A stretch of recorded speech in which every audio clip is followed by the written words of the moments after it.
Today we will start exercise 2.1. Start question number 5. Write the ones digit of the squares of the following number.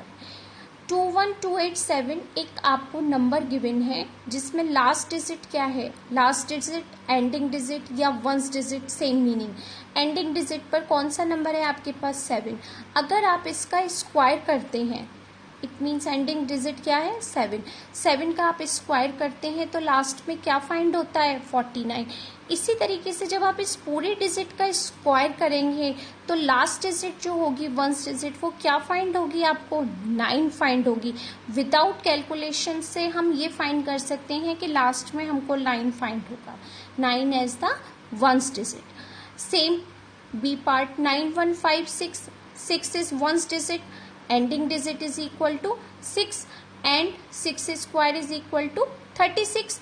तो 9156 का whole square जब हम इसका square करेंगे तो will have 6 as the ones digit, यानी 6 आपको unit digit पर फाइंड होगा यानी वंस डिजिट पर फाइंड होगा. 258,290 ending digit is equal to 0 and 0 square is equal to 0.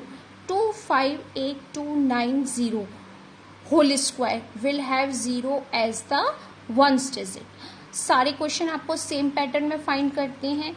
98 की यूनिट डिजिट या एंडिंग डिजिट क्या है आपके पास 8 square, ending digit is equal to 8 and 8 square is equal to 64. जब आप 98 को 2 टाइम्स मल्टीप्लाई करेंगे तो लास्ट में आपको क्या फाइंड हो जाएगा 4 फाइंड हो जाएगा. 98 एक स्मॉल डिजिट है, मैं आपको करके एग्जाम्पल बताती हूँ.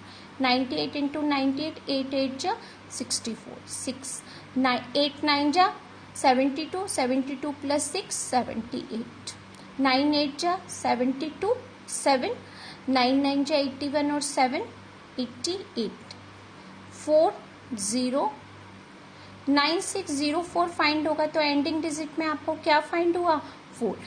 तो यहाँ पर एंडिंग डिजिट में आपको क्या फाइंड हुआ वंस डिजिट में 4. इसी टाइप से सारे क्वेश्चन का पैटर्न ये है. यहाँ 2 डिजिट था इसलिए मैंने आपको इजीली सॉल्व करके बता दिया. 543 एंडिंग डिजिट क्या है 3 square is equal to 9. 543 whole square will have 9 as the ones digit. It means we will find 543 whole square and ones digit is equal to 9. Same as 1 1 1 1 1 ending digit is equal to 1 and 1 square is equal to 1. सबका जब आप whole square find करेंगे तो will have 1 as the ones digit. Okay. Question G part 2 whole square is equal to 4. The ending digit ones digit is 4. 4 square is equal to 16. Ending digit is 6. 5 whole square is equal to 25. Ending digit is 5. 9 square is equal to 81. Ending digit is 1. 266. Ending digit is 36. 36 ending digit is 6. 108 ending digit is equal to 8. 8 square is equal to 64 and 64 ending digit is 4.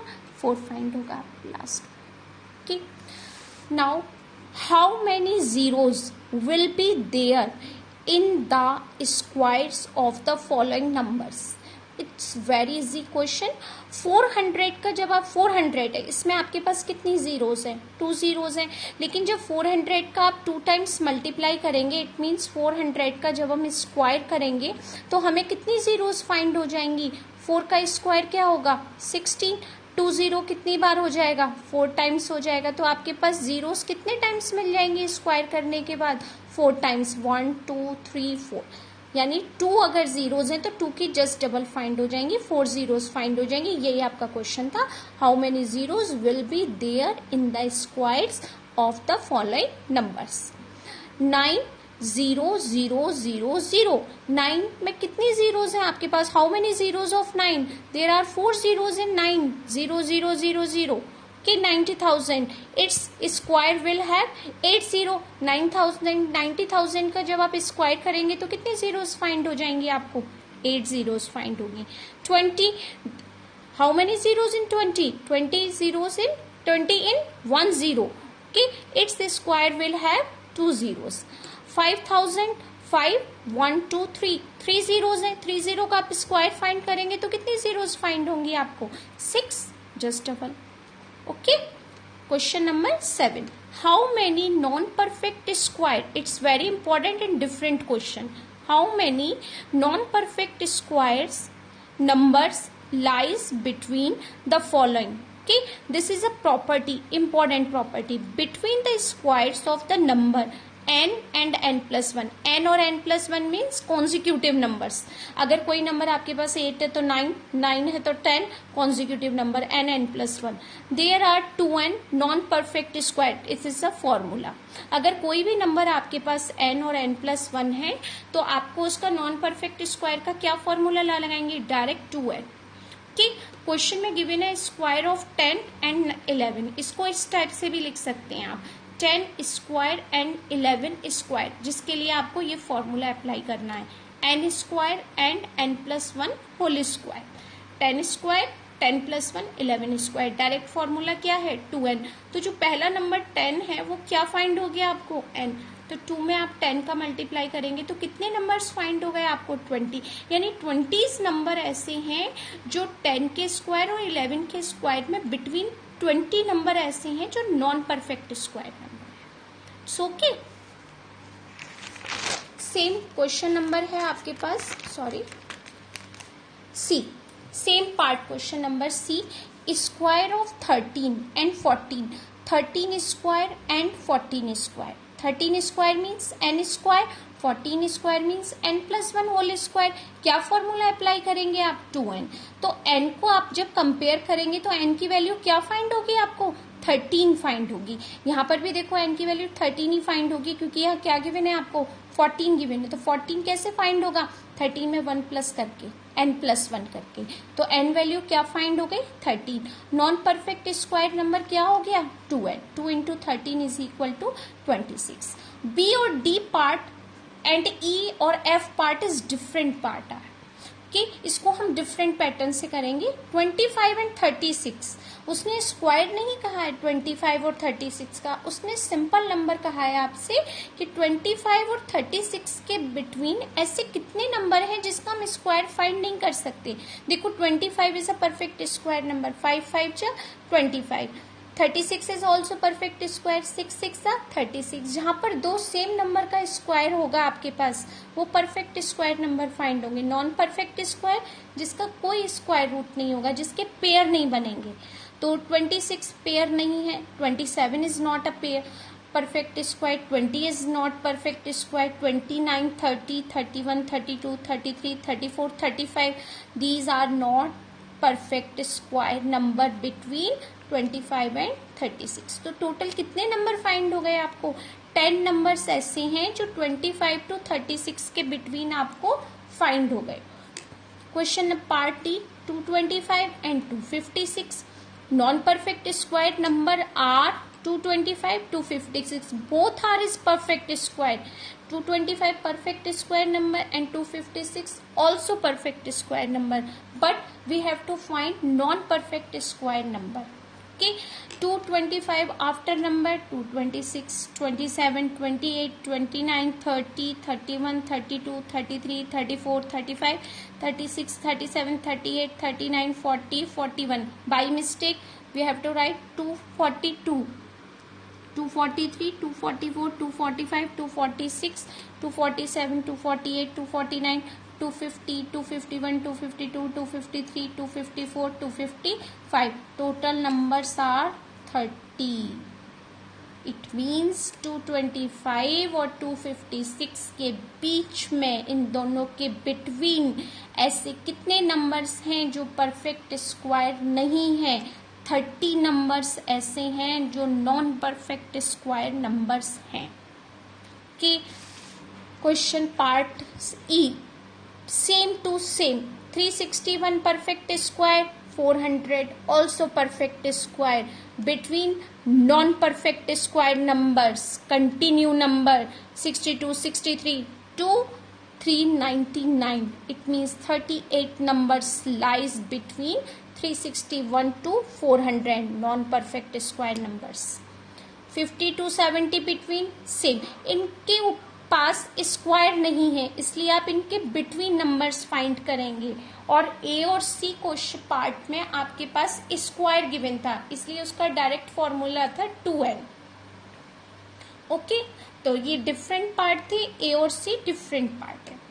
Part 8, question number 8 sorry, without actual calculation find the sum. आपको plus नहीं करना है, without plus किए आपको find करना है कि इनका टोटल क्या है। How many numbers, 1 2 3 4 5 5 square is equal to 25। Check करके देखो, इन सबका टोटल 25 होगा without sum. 1 2 3 4 5 6 7 8 9 10 11 numbers are given. Means 11 square is equal to 121. It means these number sums is equal to 121 without calculation. Sum is 121. It's very easy question. Okay. Question number 9 is different question. Check whether the following number are perfect squares. If not, आपको check करना है कि ये number perfect square है या नहीं। If not, अगर नहीं है, find the smallest number by which these should be multiplied so that the product is a perfect square. It means जो नंबर आपको गिवन है, ये नंबर 6 5 6 1 एक नंबर आपको गिवन है। फर्स्ट तो आपको ये चेक करना है कि ये परफेक्ट स्क्वायर नंबर है। अगर ये परफेक्ट स्क्वायर नंबर नहीं है तो आप इसमें कौन सा छोटा नंबर मल्टीप्लाई करोगे जिससे कि ये परफेक्ट स्क्वायर नंबर हो जाए। इट मीन्स स्क्वायर को हम कैसे डिफाइन करेंगे कि हमारे पास पेयर कैलकुलेट हो जाए। कि प्राइम फैक्टराइजेशन करते हैं। प्राइम फैक्टराइजेशन आई थिंक आपने 7th क्लास में किया होगा, रिवीजन है कि 3 से आपने इस डिजिट में डिवाइड कर, फर्स्ट तो 2 से डिवाइड किया। Prime factorization smallest to smallest number. 3 से 2 तो इम्पॉसिबल है, it means unit digit is 1 है तो 2 इज नॉट पॉसिबल। 3 से ट्राई किया, इट मीन्स डिवाइड। अगेन 3 से डिवाइड किया, पॉसिबल। अगेन 3, इट मीन्स सारे नंबर ऑलरेडी 3 से डिवाइजेबल थे। तो जब आपने 6 5 6 1 में इनके सारे कैलकुलेशन की तो स्क्वायर मीन्स पेयर। पेयर से आप इसको चेक करेंगे। 3 का 1 pair complete 1 time 3, second pair complete second 3, third pair complete third 3, 4 pair complete 4 time 3, 3 3 जा 9, 9 3 जा 27, 27 3 जा 81। कि इट मीन्स सारे नंबर्स के पेयर आपके पास गिवन है। It means it is a perfect square number. कि जब आपके पास ये 3 के सारे पेयर कंप्लीट है, it means it is a perfect square number. और जैसे ही आपके पास पेयर कंप्लीट नहीं होगा तो आप वो नंबर सर्च करेंगे कि किसका पेयर इनकम्प्लीट है। कि for example part 2 sorry B part 11250 by prime factorization method. आपने प्राइम फैक्टराइजेशन अप्लाई किया, फर्स्ट 2 से डिवाइड किया, सेकेंड टाइम 5, फिर 5 अगेन 5 अगेन 5, फिर 3 फिर 3 ट्राई किया। पॉसिबिलिटी है कि 3 जो लास्ट में है ये आपके पास फर्स्ट टाइम यहाँ पर भी अप्लाई हो जाए, it's no problem. Okay, by prime factorization आपने इसमें ट्राई किया, प्राइम फैक्टराइजेशन मेथड 11250 के जब आपने प्राइम फैक्टर किए तो ये प्राइम फैक्टर्स आपको फाइंड हुए। 5 पेयर कंप्लीट है, सेकेंड 5 पेयर कंप्लीट है, थर्ड 5 पेयर कंप्लीट है। किसका पेयर इनकम्प्लीट है? 2 pair is not a pair, 2 number have not pair. कि 2 has without pair, तो the prime factor 2 has no pair, it means 2 multiply by both side। 2 का multiply इसमें भी करना important है, क्योंकि जब इसमें important करेंगे आप तभी तो ये एक ऐसा नंबर मिलेगा जिसके सारे ये फैक्टर्स होंगे आपके पास। तो आपने जब 2 से यहाँ मल्टीप्लाई किया तो 2 से यहाँ भी मल्टीप्लाई किया, आप देखो आपके पास सारे पेयर्स हैं और ये नंबर भी इंक्रीज हो गया। तो जब आपने इसका स्क्वायर रूट निकाला तो यहाँ से पेयर किया, 2 का pair complete 1 time, 5 pair complete 1 time, 5 pair complete third time, 3 pair complete 3। It means 2 5 जा 10, 10 5 जा 50, 53 जा 150, 150 is a perfect square. Okay, thus final answer, thus the required smallest whole number is 2 multiply by both side। Same as 4851 we have to check by prime factorization method। 4851 prime factorization. First divide by 3, second divide by 3, third 7, fourth 7 and last fifth times 11 divide by 11 one time. 4851 factors given. The prime factor 11 has no pair. 3 pair complete, 7 pair complete, but 11 has no pair, without pair number. It means 11 multiply by both sides. 53361. 11 multiply 4851. After multiplication find 5336. Okay, 3 pair complete, 7 pair complete and 11 also pair complete. 3 one time, 7 one time, 11 one time. It means 231 value. The required smallest number, whole number is 11. We have to multiply by 11 both sides. It's 11. Also, the square root 53361 is 231 number.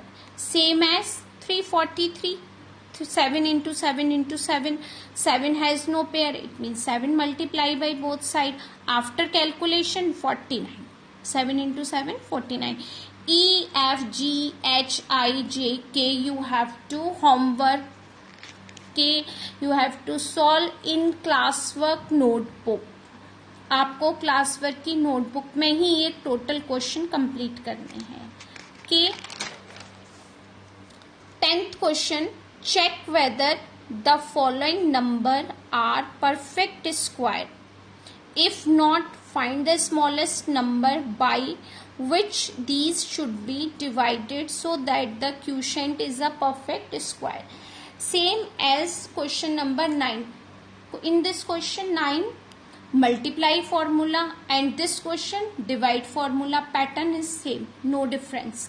5625 by prime factorization method. 5625 divide by 3. After divide again divide by 3, then 5, then 5, then 5, then 5. It means it is a perfect square number. No need to divide, no need to multiply. Pair complete, 3 pair complete, 5 pair complete, again 5 pair complete. 3 into 5 into 5. It means 75 is a 5625 is a perfect square. Perfect square number is 75. B part 432. After prime factorization, 2 pair complete, 2 pair complete, 3 pair complete. 1 3 pair is remaining. According to question, smallest number which should be divided. According to question, it means जो भी number आपके पास remaining है उस number से आपको divide करना है both side. The prime factor 3 is unpaired, so the given number should be divided by 3. 3 divide by 432 and 3 divide by this factors. So 3 divide by 3 cancel. 2 pair complete, 2 pair complete, 3 pair complete and 3 divide by 432 144. 144 square root is 12. C part, D part, E part you have to write in homework but solve in classwork notebook. Solve in CW. Okay, thank you student, thank you so much.